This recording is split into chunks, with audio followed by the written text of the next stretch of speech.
예수님께서 사역을 시작하실 때 하셨던 말씀, 그리고 예수님의 총체적인 사역을 요약할 수 있는 말씀, 그 말씀 기억하십니까? 하나님의 나라가 가까이 왔으니 회개하고 복음을 믿어라.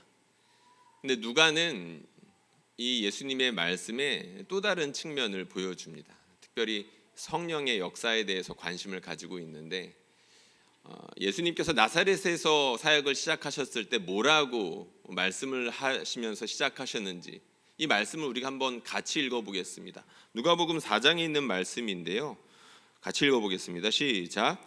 주의 성령이 내게 임하셨으니 이는 가난한 자에게 복음을 전하게 하시려고 내게 기름을 부으시고 나를 보내사 포로된 자에게 자유를, 눈먼 자에게 다시 보게 함을 전파하며 눌린 자를 자유롭게 하고 주의 은혜의 해를 전파하게 하려 하심이라 하였더라. 아멘. 마귀에게 시험을 받으러 광야로 가사. 예수님께서 주의 성령이 자신에게 임하셨다라는 이사야서 말씀을 인용하시면서 지금 그 말씀이 나한테 지금 임했다, 너희에게 임했다라고 말씀해주고 계십니다. 하나님의 나라가 가까이 왔다를 이렇게 표현하신 거죠. 예수님께서 제자들에게 승천하시기 전에 해주셨던 비슷한 말씀이 있습니다. 그거 한번 또 같이 읽어보겠습니다. 사도행전에 있는 유명한 말씀이죠. 같이 읽어보겠습니다. 시작. 오직 성령이 너희에게 임하시면 너희가 권능을 받고 예루살렘과 온 유대와 사마리아와 땅끝까지 이르러 내 증인이 되리라 하시니라. 아멘. 하나님의 나라는 어떤 곳입니까? 누가가 주목한 것은 하나님의 나라는 성령께서 역사하시는 곳입니다. 성령의 능력으로 눌렸던 자들이 자유롭게 되는 곳이 하나님의 나라이고, 보지 못했던 사람들이 하나님을 다시 보게 되는 곳이 하나님의 나라이고, 인생의 무게, 죄의 무게에 짓눌려서 옴짝달싹할 수 없었던 사람들이 자유롭게 되며 기뻐하게 되는 곳이 하나님의 나라입니다. 그것을 성령께서 말씀을 통하여 역사하시는 가운데 하나님의 나라가 그렇게 이루어진다는 것을 누가는 이런 식으로 표현을 하고 있었던 것이죠. 오늘 말씀에 보면 그 성령의 역사가 나타납니다. 예수님께서 제자들을 부르시죠. 제자들을 부르시고 제자들이 조금 다소 당혹스럽지만 예수님께 순종하며 쫓아가는 장면이 나옵니다. 성령이 어디에 어떻게 이렇게 명시적으로 문구적으로는 드러나지 않죠. 그런데 우리는 이것이 성령의 역사라는 것쯤은 알 수 있습니다. 왜 그렇습니까? 사람의 힘으로는 도저히 일어날 수 없는 일이 일어났기 때문입니다. 베드로, 어부들, 그 사람들 인생의 무게 얼마나 무거웠을까요? 사실 성경에 그것이 자세하게 나와 있지 않지만 성경은 작은 분량으로 요약해서 상징적으로 보여주는 구절들이 많기 때문에 오늘 본문을 통해서 짐작해 볼 뿐입니다. 베드로와 어부들 오늘 본문에서 어떤 모습을 보여줬습니까? 밤새도록 그물을 던졌는데 잡은 것이 없었다. 이게 인생의 무게입니다. 창세기 3장에 보면 우리가 수고하여도 땅이 가시덤불을 낼 것이다. 여러분 제자훈련 받으신 분들 공부했던 거 기억나실 겁니다.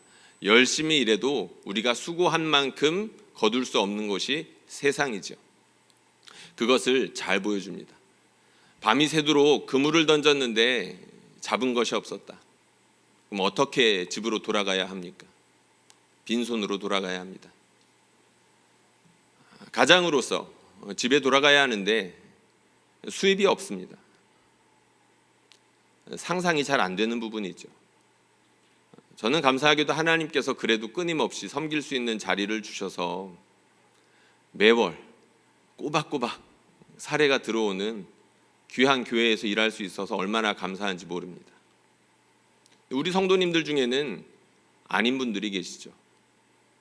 인생이 그렇게 호락호락하지 않습니다. 베드로가 지금 그렇습니다. 어부들이 그랬습니다. 빈손으로 돌아가야 하는데 아이들이 있습니다. 그러면 아이들을 위해서 간식 사갈 수가 없습니다. 부모님을 모시고 있었던 것으로 보이는데 아픈 부모님 위해서 약을 사갈 수가 없습니다. 내일 먹을 것이 없는데 당장 그 먹을 것을 채울 수 있는 생활비가 없습니다. 지금 베드로와 어부들이 당면한 상황입니다.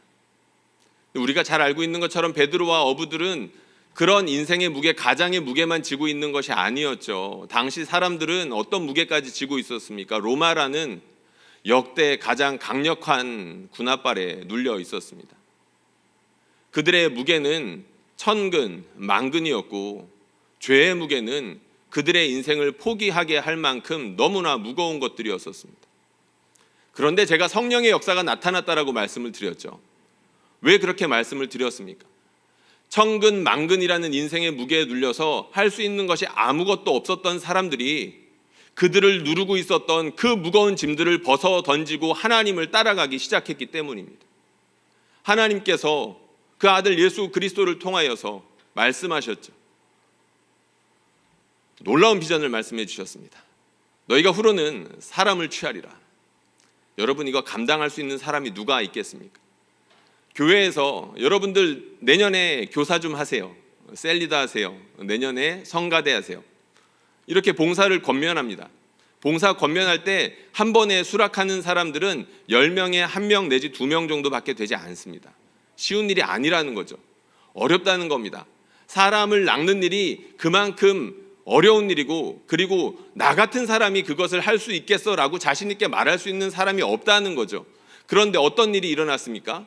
베드로 같은 사람, 어부 같은 사람, 밤새도록 수고하였으나 아무것도 잡지 못했던 그 사람들이 예수를 따르는 일이 생겨난 것입니다. 여러분, 이거 어떻게 가능했습니까? 성령의 역사입니다. 성령께서 예수님의 말씀으로 말미암아 죽어가는 그 사람들, 인생의 무게로 말미암아 아무것도 할 수 없을 것 같았던, 꿈이 없었던 그 사람들을 하나님께로 불러내며 자유롭게 하신 것이죠. 저는 이 말씀을 제자훈련 하면서 참 많이 되뇌었습니다. 제자훈련 하는 가운데 그 말씀을 되뇌일 수 있었던 이유는 제자훈련 하는 가운데 비슷한 장면들을 목격할 수 있었기 때문입니다. 우리가 함께 말씀을 나누는 그 현장에도 성령께서 역사하시더라. 할렐루야. 우리 하나님께서 정말로 그렇게 하시더라는 겁니다. 말씀이 있는 곳에 교회가 서죠. 말씀이 있는 곳에 생명의 역사가 나타납니다. 말씀이 있는 곳에 사람이 자라죠. 예배 시간이 그렇습니다. 최근에 한 성도님께서 저에게, 우리 성도님들에게 이런 이야기를 들려주셨습니다. 청년부 예배를 드리는 중에 예수라는 이름을 듣는데 갑자기 그 이름이 내 마음 가운데 너무나도 감동이 되더라. 예수 이름 높이세, 예수 이름 높이세. 그 찬양하는데 자기도 생각지도 않았던 눈물이 눈으로부터 쏟아지더랍니다. 성령이 역사하신 거죠. 예배 시간에만 그렇습니까? 말씀으로 나누는 모든 곳이 다 그렇습니다. 이 강대상에서 말씀이 전해지는 곳에 특별하게 성령께서 역사하시는 것이 맞지만, 우리가 소그룹 가운데에서, 셀에서, 그리고 제자훈련에서, 기타 여러 성경 공부들 모임을 통해서 말씀을 나눌 때 그런 일들이 일어나더라는 거죠. 2주 전이었습니다. 우리 남성분들과 함께 말씀을 나누던 시간이었습니다. 죽을 만큼 힘들면 그만두지 그래가 안 되는 이유라는 책이 있습니다. 다시 한번 해볼까요? 죽을 만큼 힘들면 그만두지 그래가 안 되는 이유. 얇은 만화책인데 책 내용은 단순합니다. 살다 보면 정말로 너무 힘든 순간들이 있죠. 너무 힘들면, 야, 그거 너무 죽을 만큼 힘들면 그만둬, 옆에서 말릴 것 아닙니까? 근데 그게 물리적으로 안 되더라는 거죠. 왜 그렇습니까? 임계점을 넘어버리면서 자기의 판단 능력이 상실되고 자기의 생과 사조차도 자기 스스로 조절할 수 없는 그 시점이 온다는 겁니다. 그 시점에 대해서 우리가 함께 나누었습니다. 안타깝게도 함께 말씀을 나누고 있던 우리 집사님들 4분이 다 그런 일들이 있었습니다. 인생이 무거운 거죠.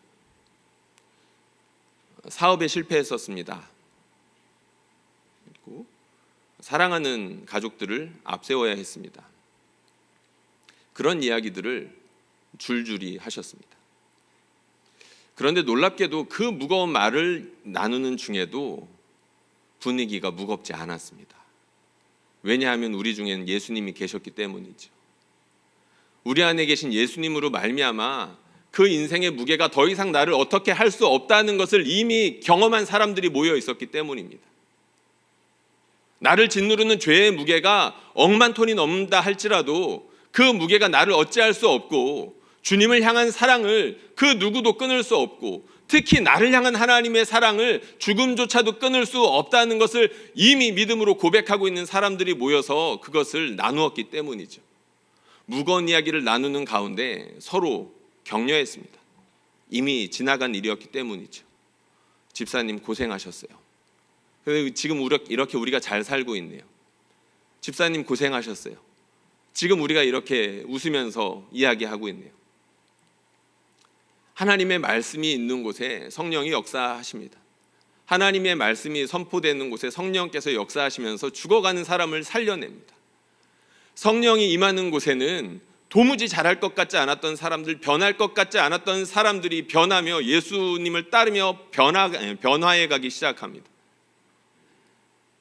사랑하는 성도님들, 우리 오늘 제자훈련 수료식으로 모였죠. 이미 이곳에는 상당수의 성도님들이 이미 그 부르심에 합당하게 반응하며 죽었던 내 영혼이 하나님 앞에 살아나는 경험을 해보신 분들이 대부분일 겁니다. 그런데 우리 주님 그 부르심 한 번만 하시던가요? 아니죠. 우리 주님 다시 부르러 오십니다. 낙심했던 베드로, 낙심했던 어부들, 예수님을 모른다고 부인했던 그 사람들에게 다시 찾아가셔서 샬롬 인사하셨던 분이 우리 주님이시죠. 왜 찾아가셨습니까? 다시 불러주시기 위해서 가셨던 것입니다.